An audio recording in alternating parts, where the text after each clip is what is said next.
Hello Moto GP fans, welcome back to ZN GP today. On the heels of a dominant Aragon GP win, Marc Márquez stayed on track for a private test, this time not chasing lap times but hunting down the perfect aero package for his Desmosedici GP25. While his on-camera soundbites focused on positive things and close times, there was much more going on behind the scenes. Let's unpack the off-air insights from Ducati's latest wind tunnel experiment. After a solid third at Aragon and a productive test day, Pecco Bagnaia struck a balance between optimism and realism. While the new 355mm discs and fresh aero tweaks revived his confidence, he's under no illusion about his readiness to battle Marc Márquez for victory, especially at his home round in Mugello. Here's a closer look at the untelevised insights Pecco shared off-camera. Danny Pedrosa, now a DAZN commentator and KTM test rider, gave us an insider's look at the Aragon GP weekend where Marc Márquez dominated yet again, with his brother Alex Marquez and Pecco Bagnaia completing the podium. Pedrosa highlighted key moments from the race and offered insights into the Marquez brothers' unique dynamic as they battle for the Moto GP World Championship. The reigning MotoGP World Champion Jorge Martin is enduring a nightmarish 2025 season. After multiple injuries and growing uncertainty around his future with Aprilia, Martin's absence continues, and MotoGP's chief medical officer, Dr. Angel Chart, has made it clear his return won't be rushed. Don't forget to click subscribe button and the bell icon for MotoGP news update.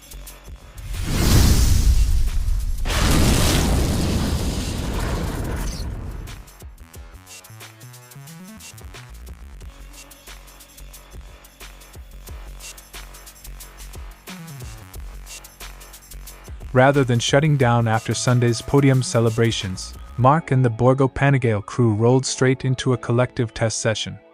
The mission: validate a new fairing before Misano's official test.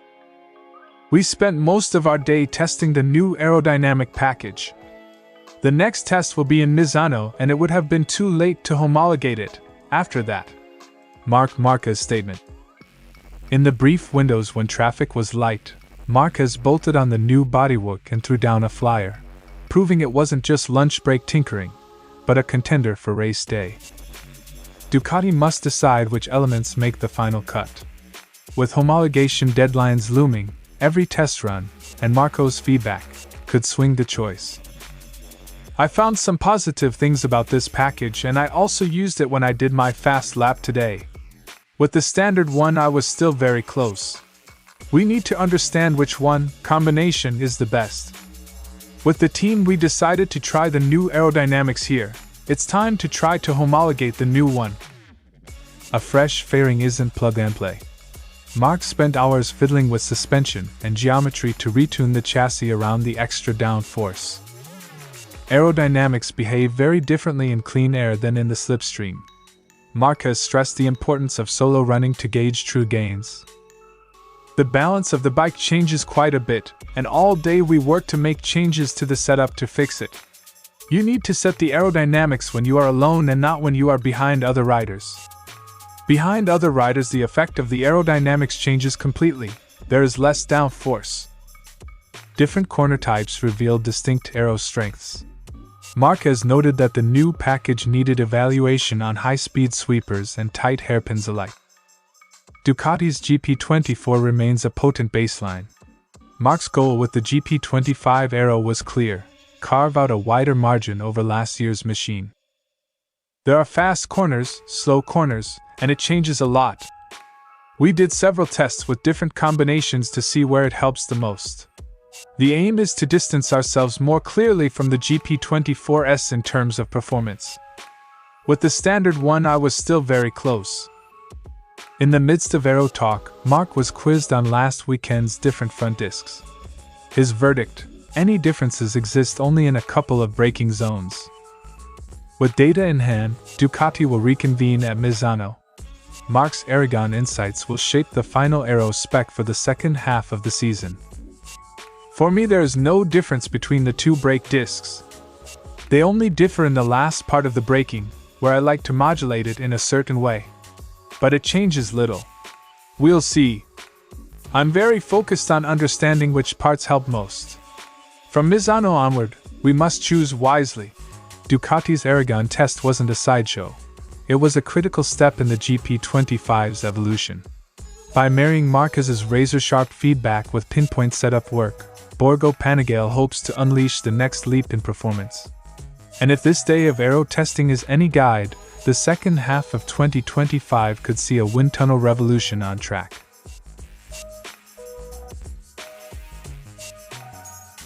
Bagnaia arrived at Sunday's test still riding the momentum of his podium. The first order of business was to ensure yesterday's improved front-end feel wasn't a one-off. It was important after yesterday's race to start again with the same sensations, and we did it. I'm happy because today I was able to understand more things, having gained a bit of confidence yesterday, something that had been difficult until now. Bagnaia's statement. Ducati's new fairing showed promise, but homologation rules and setup demands mean it'll likely skip Mugello. Pecco prefers stability over more mid-season upheaval. Michel Pirro will gather crucial data in Barcelona, helping to validate the aero's real-world gains and potential drawbacks before Ducati makes its final call. I don't think we will take the new aero to Mugello because it has pros and cons. I don't want to destabilize things again, so I prefer to stay stable and try to continue improving. There is a test in Barcelona with Pirro. It's important for him to do a few kilometers on it too, to understand what he can say. New swing arm delivered a more progressive rear grip but introduced extra chassis movement, another development requiring careful weighing of benefits versus handling quirks. The larger front discs revived memories of Jorge Lorenzo's Ducati tank moment, demonstrating how tense here or there can transform a rider's confidence. It certainly has more progressive grip, but it also tends to make the bike move a bit more, so we need to understand what we can do there too. Considering we talk about tense, sometimes even obvious small things can really take a lot away from you. When you feel a little better, you can make a big difference. Though yesterday's pace felt right, Pecco refuses to claim he's back to full strength. He stops short of assigning a confidence percentage, reserving judgment for more consistent form. Bagnaia's home Grand Prix will always carry special weight, but he's honest about his current ceiling. Victory is unlikely unless confidence gaps close fast. It's still too early for me to give a percentage now. At the moment, I still don't think I'm back to 100%, but we'll see. I don't feel like I can fight to win, because Marc has much more confidence on the bike. Then it's true that at Mugello I always have a 10% advantage, so I'll try to get the best possible result. Pecco Bagnaia's Aragon test day was about more than parts. It was about rebuilding belief. By combining measured hardware choices with steadfast self-awareness, he's plotting a return to the sharp, confident form that made him champion. But until that confidence percentage climbs, he's under no illusions. Mugello will be about maximizing home race pride rather than hunting victory. At Motorland Aragon, Marc Márquez was untouchable, showing a mastery of the circuit that left rivals struggling to keep pace. Marc, racing at home on this track he loves, was hard to beat. He read the asphalt best, setting brutal lap times and becoming the first to break into the 40 SIXS. From the first practice session, he was a step ahead. Danny Pedrosa's statement. Pedrosa praised Alex for staying calm under pressure, especially against the fierce Pecco Bagnaia. His race was marked by patience and late race speed that earned him second place. Alex had a more complicated race because Pecco was very alert and combative. But Alex stayed calm, found speed at the end, left Pecco behind, and eased the pressure. It was a well-managed race, showing how competitive Alex is on this circuit. Pedrosa gave a glimpse into Marc's mental zone late in the race, a place of automatic, almost instinctual riding that helped him maintain his lead. The technical side also came under Pedrosa's analysis. Bagnaia's switch to different brake discs was a smart solution that helped him overcome earlier issues. Sometimes you ride so deep in the zone that your body reacts automatically. Then it's just your head telling you to come back because there are still laps to go. Marc was in that state. Every rider has a unique style. Bagnaia's needs didn't suit the discs he used until now. This change showed a substantial difference in the race, and if it works for him, that's a fairly simple fix. Pedrosa pointed out Alex's marked improvement this season: faster, more consistent, and regularly in the podium mix. One thrilling moment Pedrosa highlighted was the fierce on-track battle between Franco Morbidelli and Fermin Aldeguer, with multiple close passes and contact. Alex is consistent, always near the front row or on the podium. Despite some mistakes, he recovers and stays competitive. This year, he's superior to previous years in every way, even setting laps close to the circuit record ahead of Marc. They passed each other twice in the same place, touching both times, a moment definitely worth reliving. The heart of the championship battle is complicated by family ties. Pedrosa reflected on Marc's ambition, but also the brotherly support that underpins their rivalry. Finally, Pedrosa applauded Maverick Viñales, who despite a crash, put in fast laps at the end of the race, a sign of resilience and speed on his KTM. Marc is ambitious, but he also has special love for his brother and wants him to succeed. Now they're both fighting for the World Championship, but deep down, Marc wants Alex to do well. Maverick was fast, catching Joan Mir and running 47.0s before and after his crash. He even did a 46.9 on the last lap. That performance was impressive, especially after the crash. Danny Pedrosa's detailed breakdown of Aragon paints a vivid picture of a weekend dominated by Marc Márquez, with his brother Alex making strides and Pecco Bagnaia adapting smartly to technical challenges. As the Marquez brothers battle for the title, the blend of fierce competition and family loyalty adds an unforgettable layer to this Moto GP season.